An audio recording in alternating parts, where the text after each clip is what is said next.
right, so I'll very briefly introduce our special interest group. So I know that some people have joined through emails being served to them, sent to them through friends. So if you didn't know, you're joining a talk that's hosted by Educational Gerontology Special Interest Group. And I'm one of the co-chairs. We also have here John, Marianne, and Yitka, who are also the co-chairs. Our special interest group really focuses on all issues related to aging and education or learning. So we support and promote research based focusing on aging and educational development, any age-related changes in learning engagement, effective learning strategies for aging populations worldwide, specifically culturally diverse educational institute for seniors, immigrant seniors. We also have had talks on benefits of intergenerational learning and in general, policy and economic issues in educational gerontology. And if you're not part of our listserv, you can scan this QR code. It will take you to a form to put your name on the listserv so you're informed about any of our events, or you can just put your email to a private message to me and I will put you on our listserv as well. We just wanted to highlight that we are all going to be at BSG annual conference. This year is hosted by University of Surrey.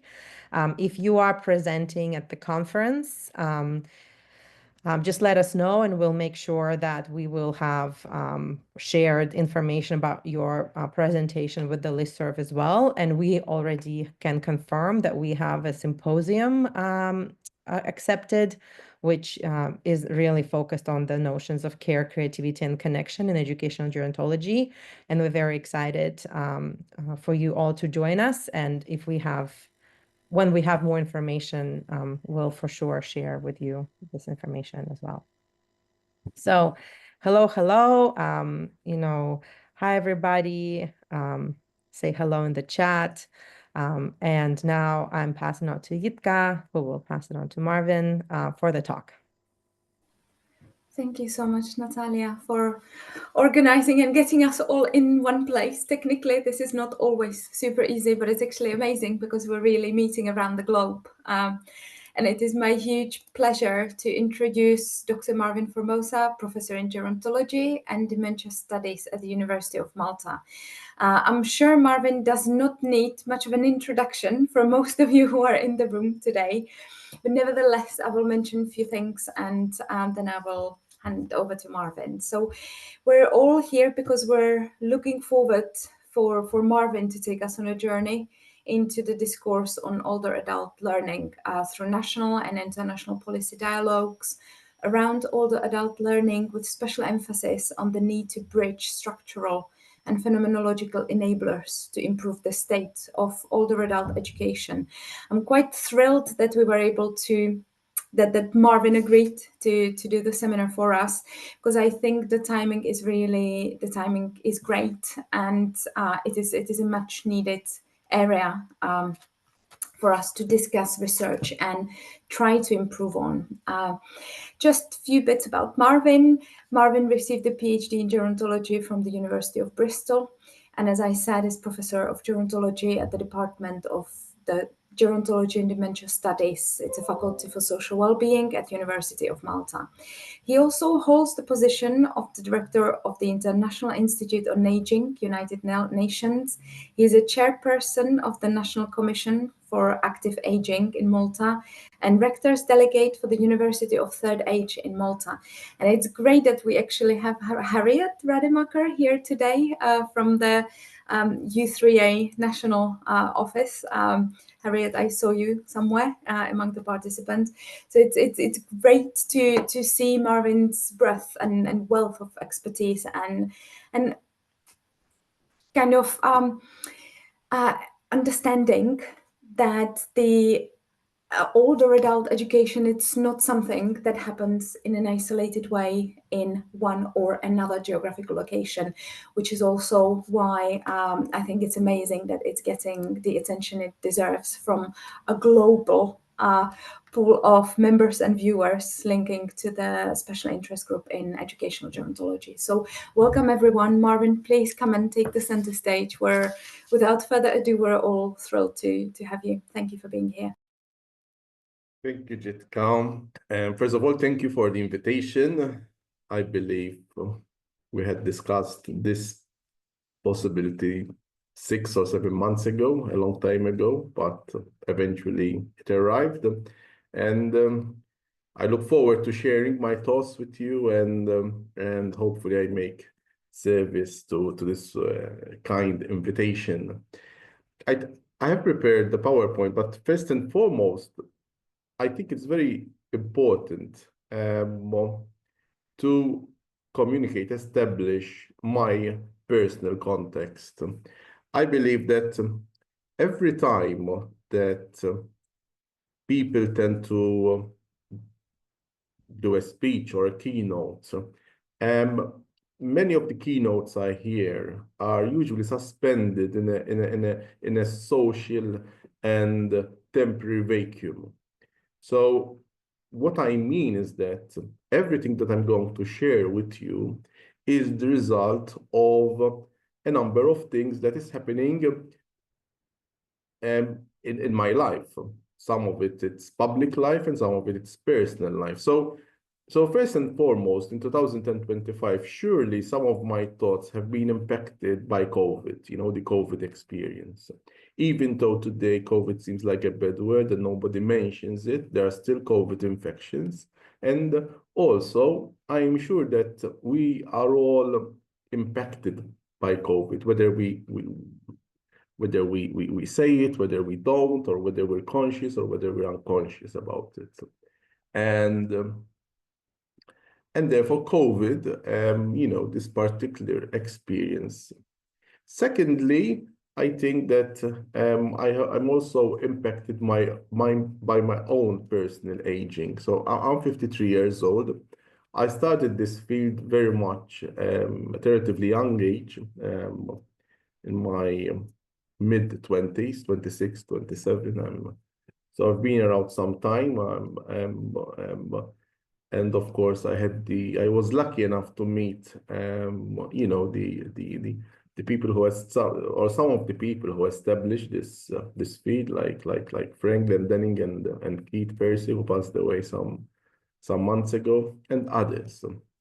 And thirdly, so basically what I mean is that the way I see education gerontology, the way I see older adult learning nowadays at 53 years old is different from how I used to look at it when I was 27 years old. I think this is very clear. But at the same time, I'm not going to say that I try to empathize how I will look at the field in 20 years' time when I'm 73, because I think that's futile. But I can look at the field from the aging of my own relatives, from my own parents, who may have passed away, Others are getting older and getting into the fourth age.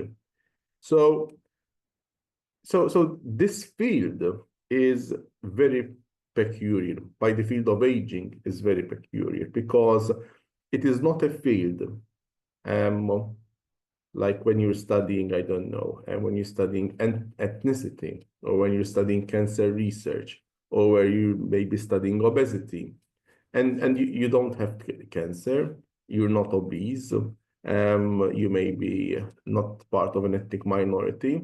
So there's always, a particular divide. But with aging, apart from the fact that our personal circle aged, we age as well. So this is a key difference between aging and ethnicity, aging and social class, aging and other types of diversity. So Marvin of today in 2025 is very different from Marvin of 2015, and of course different from 2005, etc. So this is very important for me to because I might come in front of you in 5 years' time and may have different ideas. And I think the ideas that I'm going to share today are very different from the ideas that I had some time ago. I mean, not drastic difference, but So I will put up the PowerPoint. I will share.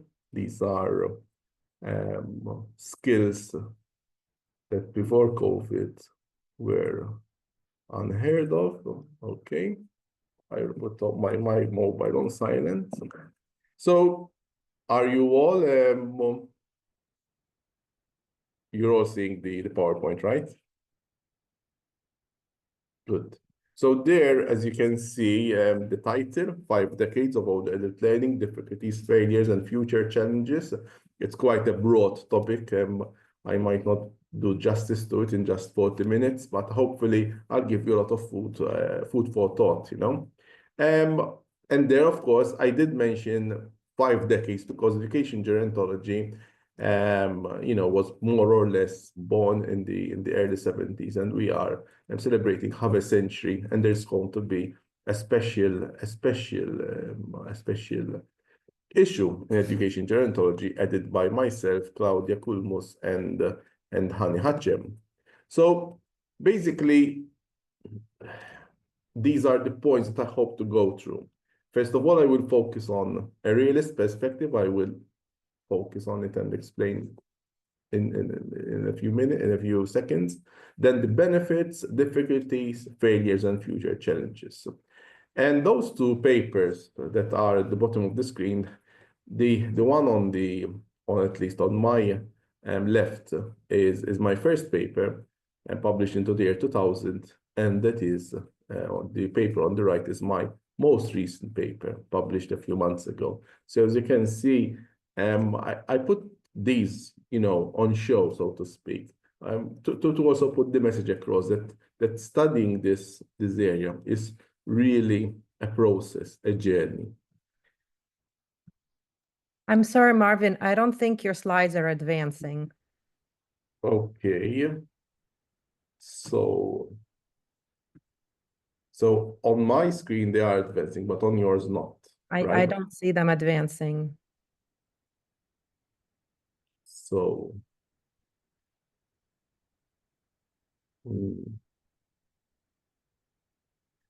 now we can see your presenter's view, though. I know, but you're not seeing them moving around. Yeah, but we see them in the presenter's view, so we can see the next slide advancing as well. I think So, it's your screen is mirrored. Right now, can you see age is just a number? Yes, but we can also see the next slide coming up. Okay. I really don't know how to to do this. I think it's fine to have it in that view, isn't it? You just need to swap presenter view and slideshow. Or you could click on duplicate slideshow. Now we're duplicating. How is it now? Good? Yeah, perfect. Thank you so much. So the first, the realist perspective. I mean, if we go back a few decades ago, the word was really ageist, I mean, if you're 60, you're obsolete, you're gone, And luckily, good for us, there was this main drive that just because you're old, you're not obsolete. Just because you're old, you can be in the third age. Peter Lesles, the third age of life. It was as if the third age is the pinnacle of life. And we hear a lot of these phrases. Age is just a number. Doesn't matter whether you're 90 or 60. Age is just a number. Age is whatever you think it is. You're as old as you think you are. And in the 90s, these made sense because everywhere, once you retired, you were an old fogey. You were, demented. You were asexual. You were finished, finished. Nobody would give you a second glance, whether in social events or even in the world of jobs, occupation. It was very rare that somebody in their late 60s could work. So this was a good move, but two things. First, a lot of a good thing becomes a bad thing. And secondly, realities change and one needs to alter one's perspectives.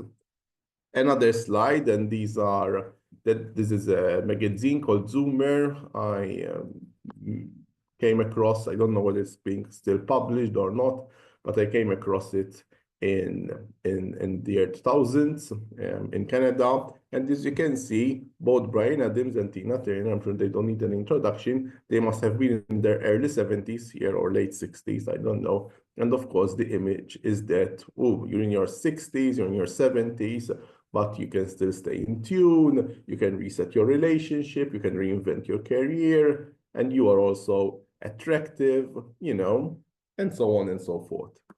So far, so good. But, and I quote Molly Andrews here, I have a problem with this approach, or I have a problem with an exaggerated embracement of this approach, because are old people really young people? Is a 90-year-old really a 60-year-old, or are they similar? I mean, and she said, I remember reading this in 2001, and it really struck me, even though I was young. What happens to all those years that you have lived, the selves that have evolved? And years are not empty containers. Important things happen at that time. So even from my own personal baggage, is my mother, a 70-year-old widow, the same as she was when she was 60 years old, 68 years old, 10 years ago? Of course, more healthy and still happily married? Of course, people change and bodies change usually, unfortunately, but that's life for the worse. And in fact, these are, it's a very complicated slide, but if you focus on 62.8 and, sorry, I'm trying to remove this and, oops, yeah, 62.8 and 62.4 for men. These are basically what we call the health life expectancy.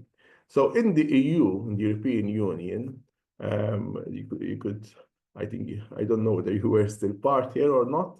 Anyhow, even though we may live up to our mid-80s, the health life expectancy, the age at which the average person starts experiencing physical morbidity is relatively very low, 62 and 62 for both men and women. So basically, my argument is this, as a gerontologist, as an educational gerontologist, is that people's lives change when they get older. So people at, let's say, at their 7th decade are different from they were at the 6th decade. And of course, when you open the television, you'll see adverts of age-related consumables with people in their 50s, but with their hair dyed silver so that they look older, or else you might find these called champions, ambassadors, who are 90 years old and still playing tennis, still doing marathons, etc. But the average person, and you might be one of the lucky few here, but the average person in later life is experiencing, I would say, a lot of problems, a lot of challenges. In fact, I just thought that the audience would be from the United Kingdom, and I mean, it's good for you to know that 1 in 14 persons over the age of 65 has been diagnosed with dementia. There are a lot more who haven't yet been diagnosed. And in 2020, dementia killed almost the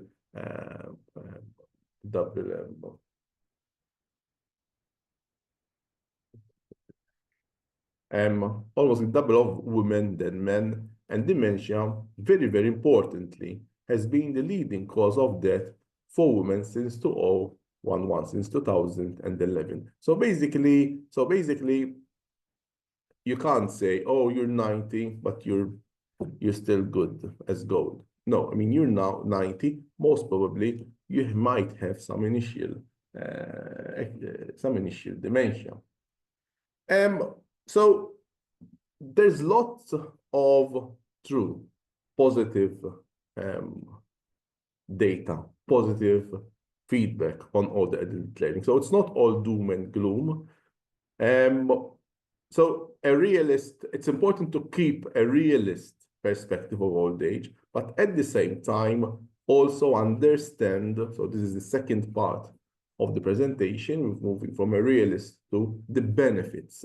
I don't want to go over, to spend too much time here, but because obviously certain benefits are obvious, and if you just, search on the internet benefits, later life and learning, you'll come up with lots of hits. But social capital, of course, I mean, the fact that we get to know people, and by knowing people, we get both emotional benefits, happiness, but also so bonding capital, but also bridging capital, assistance, you may meet somebody, not only you are happy to laugh with him or with her, but you may also ask for practical advice, which you may get. Another benefit is psychological capital.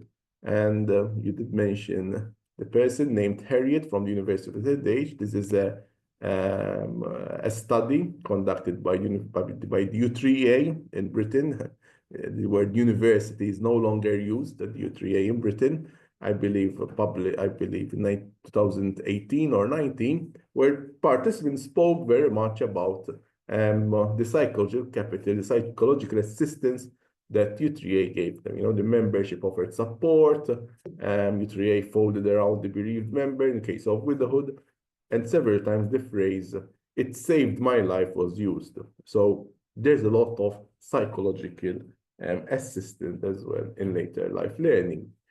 And personal empowerment. I mean, the lady on my right got her PhD when she was in her late 80s, but she started at the University of the Third Age. So basically, she retired. She didn't know what to do with her time. She didn't have enough courage to enter university. So she said, let's try University of the Third Age. And there she got enough confidence, enough personal empowerment. So this is not like she didn't go and to change the world. It's not like a Che Guevara type of empowerment, let's battle the governments, or let's battle these multinational companies. It was more of a personal empowerment. I can achieve what I always wanted to achieve. And usually, when you hear of people who did great things, usually their start is usually modest in late life learning avenues.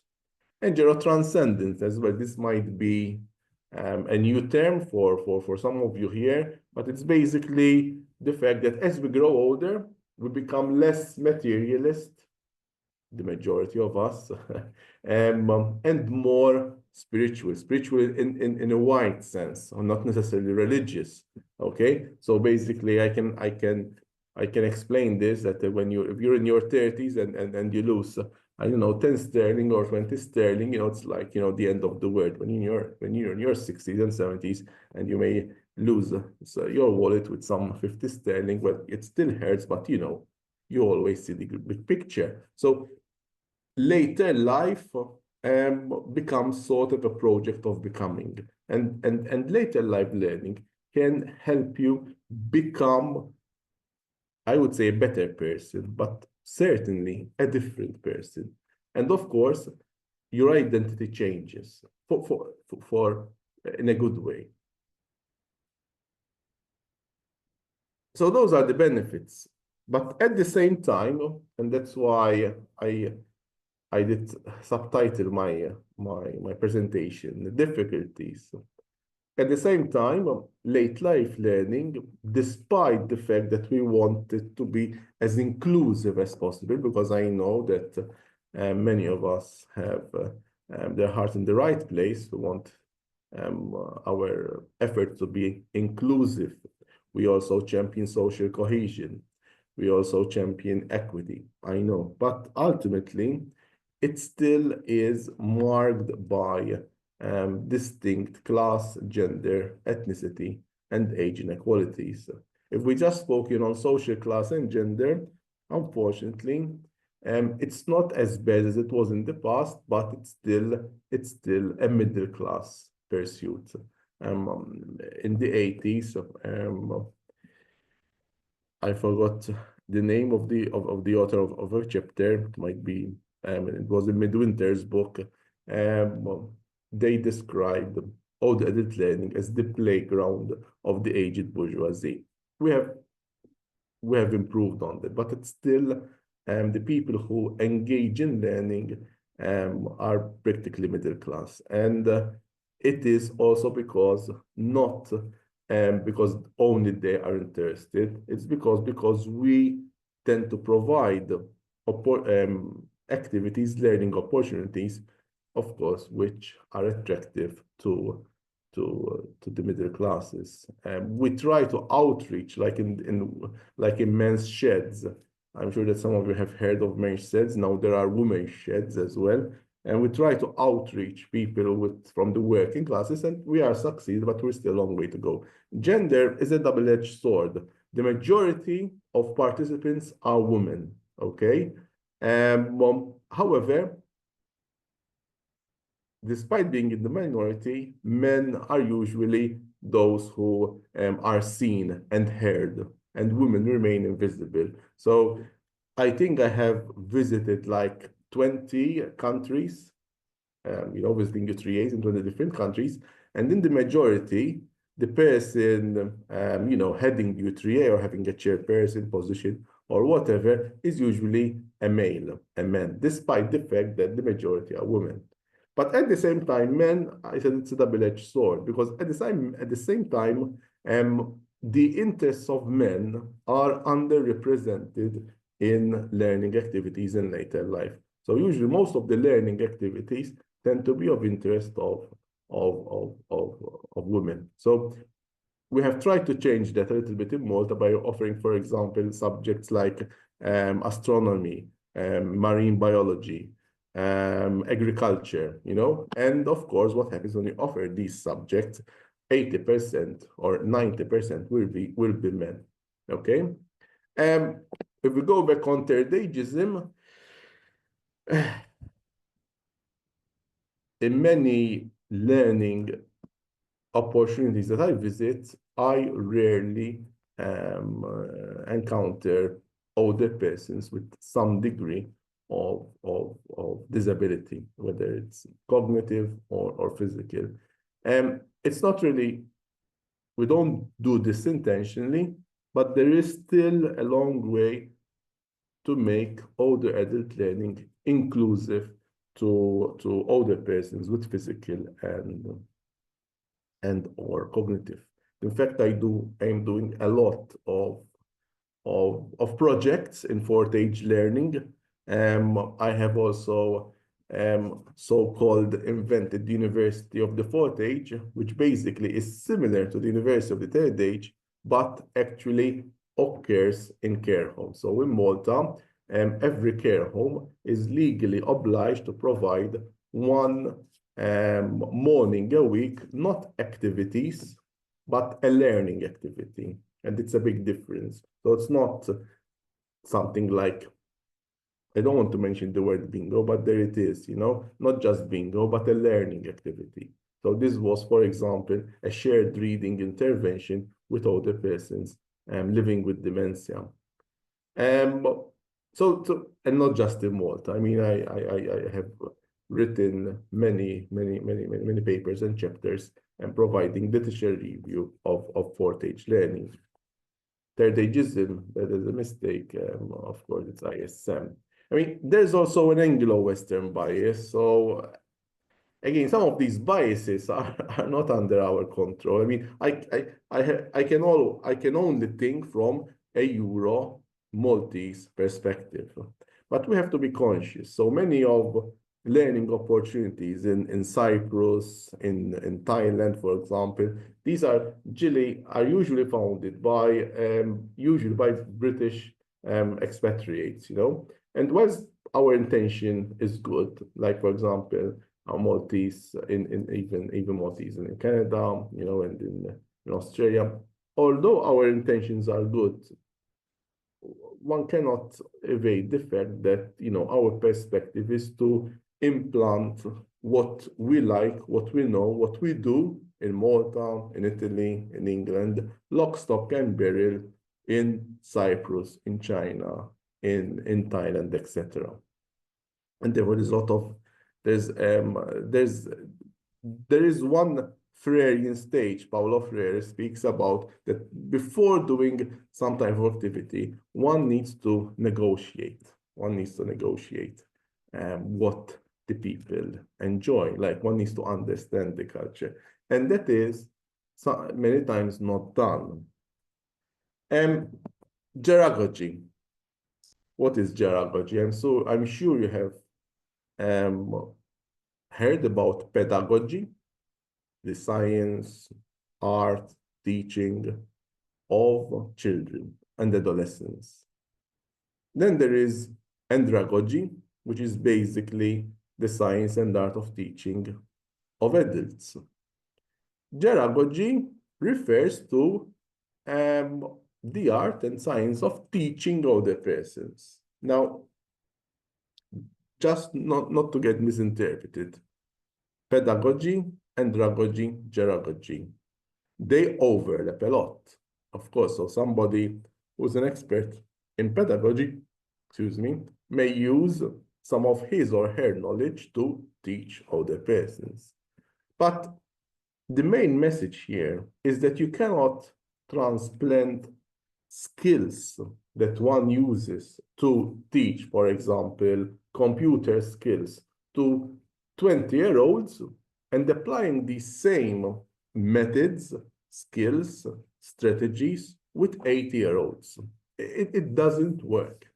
So that's why I started with a realist perspective, because now you can understand that if we're going to teach, if we're going to facilitate a session, not necessarily teaching, it could be an awareness session, or it could be reminiscence. You cannot approach the learners as if they are ageless. So it's not ageism, it's the contrary, it's being age sensitive. So gerontology is mostly, if I have to unpack it, it's not a nice term. It's being sensitive to the ages of people. So that's what Tom said. Facilitators must be sensitive to the diverse and heterogeneous character of later life to plan and execute effective training experiences. I've seen many policy initiatives, for example, a government wanting to, the most common example is IT skills. They want to decrease the age divide in IT. Good. So they employ 20-year-olds who may be at university or recent university graduates to teach 80-year-olds, usually in senior centers or in evening classes, and that doesn't work. But when we education gerontologists ask for some type of training for these potential teachers, I mean, we are, of course, rubbished off that in the sense that everybody can do it. There doesn't need to be any specific training. You are wasting time. You are wasting money. Let's go and do it. Let's start. So, and then this is ageism. I mean, this is, in a sense, it's like what happens in the University of the age in U3As. One extreme is to teach primary children, where there are like, I don't know, 4 years of training to be able to teach primary school children. It may be too much. But at the same time, at the other end of the continuum, one can just, find himself or herself facing other persons without any training whatsoever. So these are extremes, because with older persons, everything goes. So we need to understand older learners, and this is very important. So when you have a 65, a 70, a 75-year-old, an 85-year-old in front of you, you have a particular person, without being ageist, you certainly have a person with a lack of technical skills, not being able to keep pace with the class. And before you think that this is ageist, it's a reality. Many persons, 70, 75, 80 years old, not everybody, have visual limitations, have auditory limitations. They can't sit for more than 40 minutes because then their backs starts aching. So these are realities that we have to be conscious of. For example, in Malta, I mean, there is this informal law that or rule that every 40 minutes the teacher will stop and all the persons have a 5-7 minute break, both to to have a mental break, but also to stand up and to stretch one's legs. So loss of flexibility, shorter attention span, prone to fatigue, and emotional changes, fear of speaking up in class, low self-esteem, lack of learning skills, and lack of motivation and support. I mean, I meet hundreds of older persons, and whenever I tell them, why don't you join a class? Not necessarily U3A. It could also be some type of learning opportunity at a local level. I mean, the majority of them would not even think of doing so. They are, not emotionally ready to. They are afraid. They are afraid that they will be caught on the wrong foot, and etc. Because we need to remember that many of their persons, of course, not only have left school very early in life, but even if they finish school, today's world is a jungle, So we need to keep in mind who these older learners are, and the fact there are write-ups, articles, papers on effective training methods. Are these perfect? No, because there's very limited discussion, again, to be frank. So if we find, for example, motivations of why older persons learn, you'll find hundreds of papers and who these are. But if you search on how one can teach older adults, there are very, very limited articles. So again, you need to focus on the practical learning, developing opinions, motivation, anyhow. We don't have to go through them one by one. These are recorded. I mean, you've got the one chief article there by Helen Koh from Singapore. And I'm sure, I mean, because ultimately the good thing about this is that it is very easily self-learned. So it's not rocket science. If I give you this paper to read, you'll all be able to understand it. So the issue is this: if you don't read it, you will never arrive at it. But when you read it, it's very easy to learn. So it's something obvious, but something that needs to be pointed out. So it's not like mathematics where one doesn't know the answer and I have to enlighten you. This is more like conscious awareness building.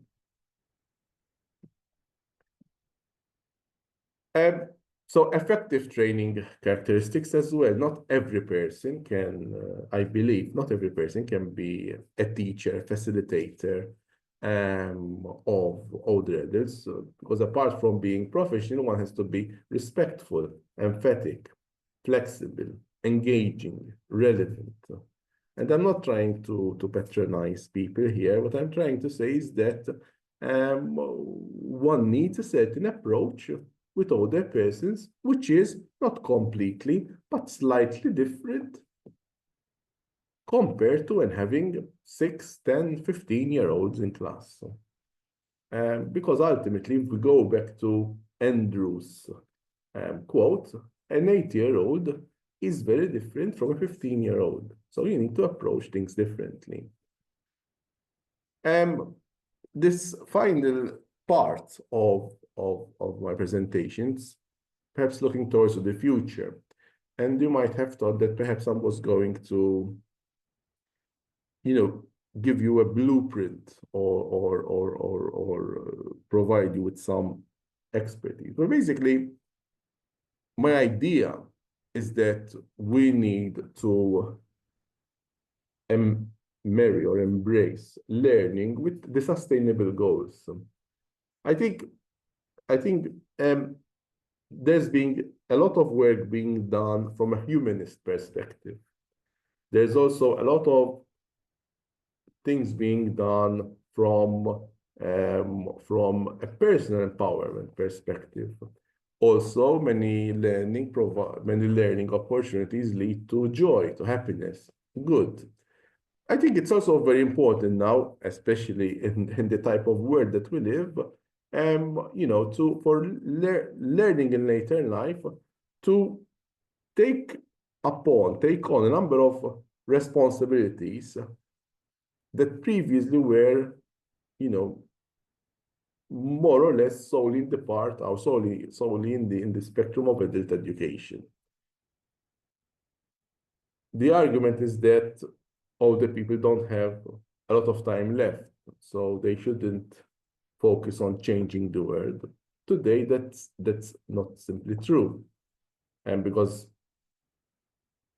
life expectancies are in the mid-80s. But even so, there are particular areas of moral judgments, okay? So we need to harness all the adult learning, and this may be something that you are doing, because in my experience, many of the presentations that I do, it's like preaching to the converted, okay? So most probably what I have just said, you are in total agreement, and you might already be doing this, but we know that others are not, and we need to attract them to our agenda. So it's very important that we focus on, or we lead through better levels of active citizenship. Many of the persons are conceptualized that as either as invalids by getting a pension, or else as being impatient if they have some social and healthcare issues, but very rarely that we think, or not we, society at large, thinks of all their persons as citizens. And there's a lot of intergenerational conflict as well. We saw this in Brexit. Environment is also very important. It's very rare that you encounter these two topics, all the adult learning and the environment. Usually all the adult learning, like I said, is found in areas of personal enrichment, of humanist progress or development, of joy. But what about the environment?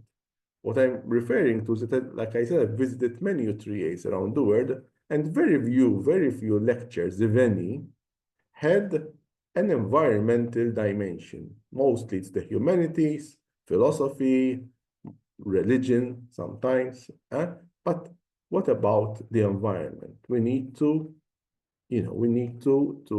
harness all the adult learning in these more specific areas. Digitalization, of course. In the 60s, unless you were literate, you were not able to function to an extent that you couldn't be a full citizen. Nowadays, it's digitalization. Not just replying to emails, or reading The Guardian, but of course, actually purchasing stuff, engaging in debates, understanding IT. Life skills, a broad term, of course, but we need to harness all the adult learning into life skills. All the persons who are participating in learning are not just a few seconds, a few minutes, a few days away from that. They have a long life, many of them. So we need to ensure that they have necessary life skills. Remember that we are living in a period where social change is extremely fast, okay? We're almost at the end. Well-being and resistance, of course. It's very important that learning also has this dimension to bring about personal transformation, to make people better, and also to be emphatic about their life, so as to bring a strong sense of purpose in their life. I mean, most adult education is economically driven, okay? And it's very limited in personal development issues. And we should, of course, not do that. Is this the last slide? Yes, it is. 40 minutes or more or less. I know I said a lot of things. I also wanted to steer in one way, and then during the lecture you tend to to steer in other ways, and there are things which I didn't know I was going to say, and other things which I planned to say, but time wasn't enough. I know also that I may not have been clear in many areas, but again, this is not a presentation where you're going to have multiple choice questions at the end. So it's not really a matter of of teaching, but it's an opportunity to perhaps discuss and look at things a bit differently. Thank you very much for your patience and for listening. Thank you. Thank you so much, Marvin.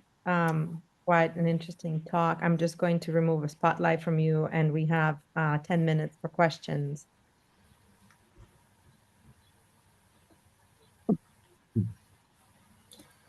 Natalia, I wonder whether you muted yourself. Marvin, thank you so much. I was just wondering, would anyone like to come in with a question? If you can just either raise your hand, or you can put a question in the chat. Rob has a question.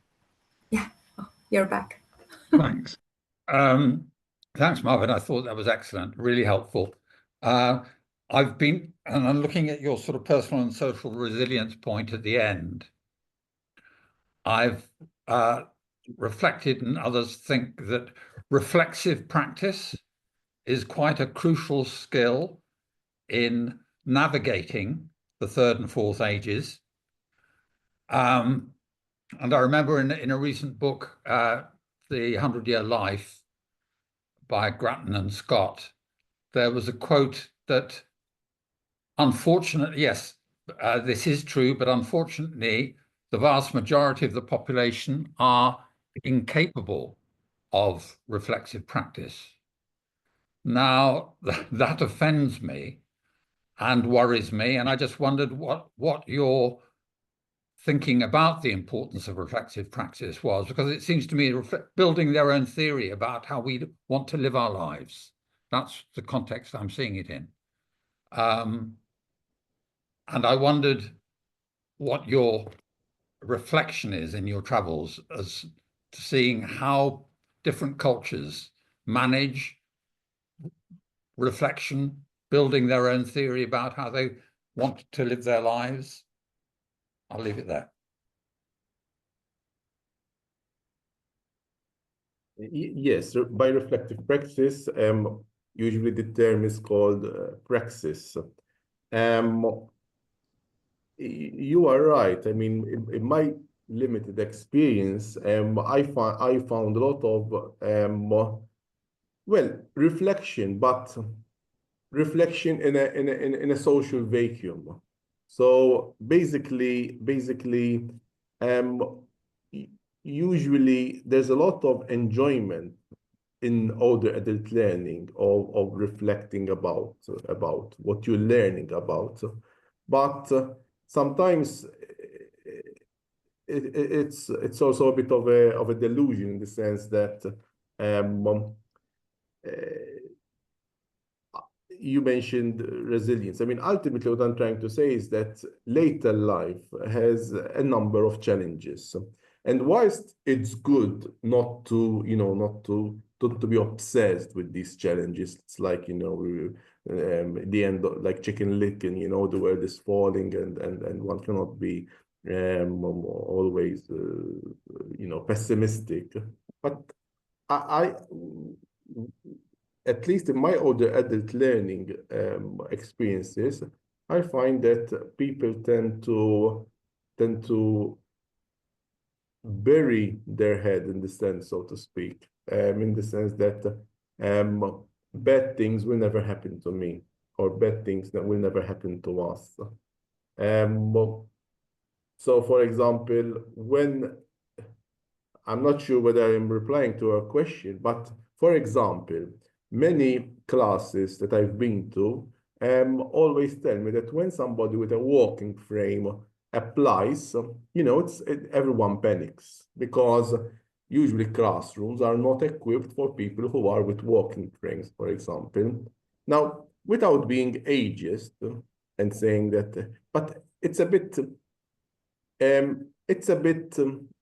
logical to expect that people above the age of 85 may have a walking frame, or this is like cancer, for example. There's a lot of focus on the chemotherapy and on the radiotherapy, but then when somebody or when people get a positive result, that they have no longer cancer, but of course they are a little bit disabled due to the treatment, then what happens? There's no post-cancer,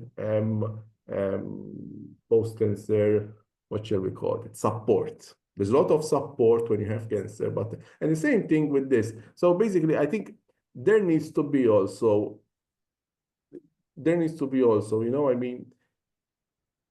a retransformation of how we approach older adult learning.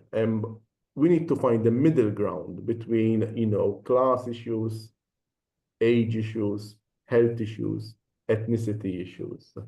It's not easy. Like, you go to Sydney and 95% of the participants tend to be white. Now, of course, I'm not asking each and every person in Sydney, what's your ethnic background, but of course, at the same in Toronto, for example, London could be the same. I don't know.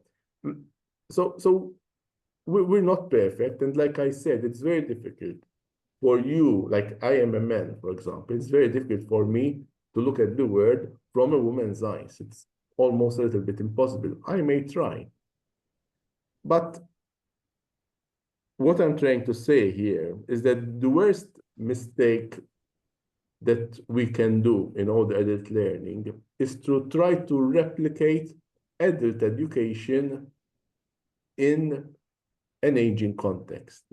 It must be different. It must be different. The paradigm must be different. Now, how to do that? I mean, it's a long journey. I mean, even though education gerontology is 50 years old, I think, it's only, these questions have only been tackled or started to be tackled in the past 10 years. So we're still very young. And of course, we're limited also by, another aspect, which I found, it's another aspect which we tend to throw under the carpet. Most of the people in charge of learning activities, opportunities for older people, tend to be old and tend to have some health issues. Now, there's nothing wrong with that. But when you are a 25-year-old person, in charge of an adult education center, of course, you have more time, more strength, more money, etc. So, without sounding ageist, we also need to have to be a bit more realist and understand exactly what does it mean for 10 85-year-old persons in a care home to engage in learning. What does it mean? We have to try and dampen that as much as possible. So I'll stop here, but just when we did University of the Fourth Age, so like I said, in Malta, it's by law, by quality care standards, every care home needs to have a learning activity one morning a week. And this is the 4th year. I mean, we're still failing left, right, and center, okay? So I'm not saying that, we're doing great and come and see what we're doing. We're still learning, we're still a very new subject. Like, how to organize learning opportunities for persons with dementia. We did a lot of headway, but we're still a very at the beginning. So there are more questions than answers. Sorry about that. Yeah. Thank you so much, Marvin. We only have 2 minutes left. But I thought it was an amazing talk. And thank you for sharing this overview of so many aspects of learning in later life. Definitely, you know, from well-being to resilience to personal empowerment. There's much more we can and should be doing. So thank you so much for this. Thank you for your message. Yes, Marianne, last words.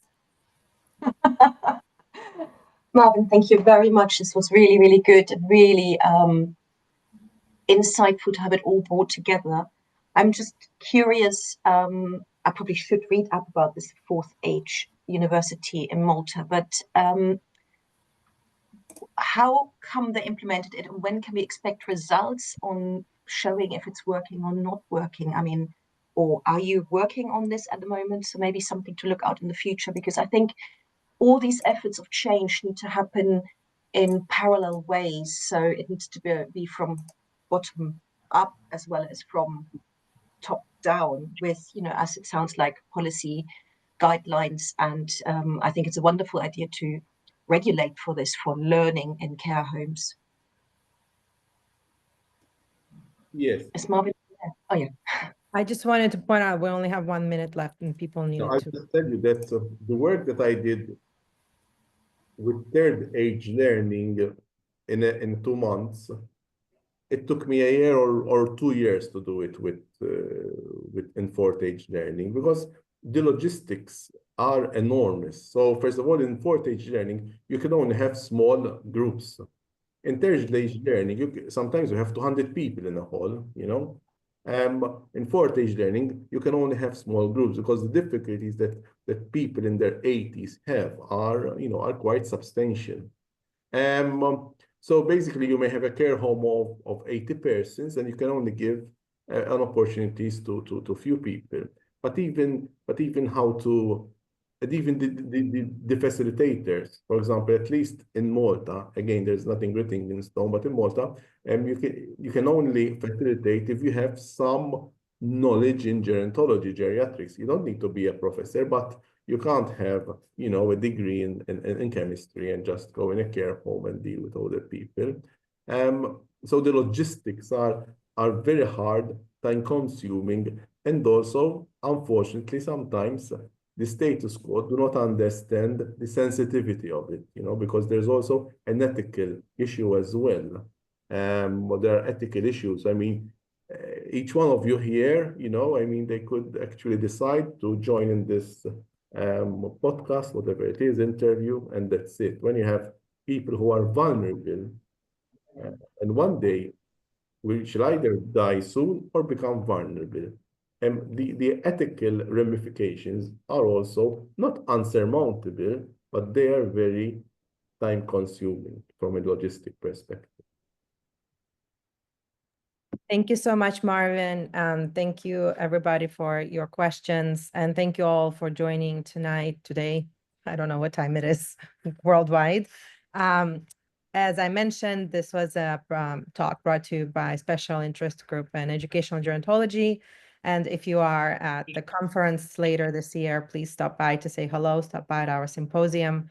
And also we'll be in touch with any other events, talks and seminars. And Marvin, again, it was an absolute pleasure to hear you talk and to meet you online, and we'll look forward to staying in touch. So thank you, everybody, so much for joining, and we'll let you know what are the next steps with this recording. Okay. Thank you. Thank you, Marvin. Thank you all. Great to see you, everybody. Bye. Thank you. Bye. Yeah, bye-bye.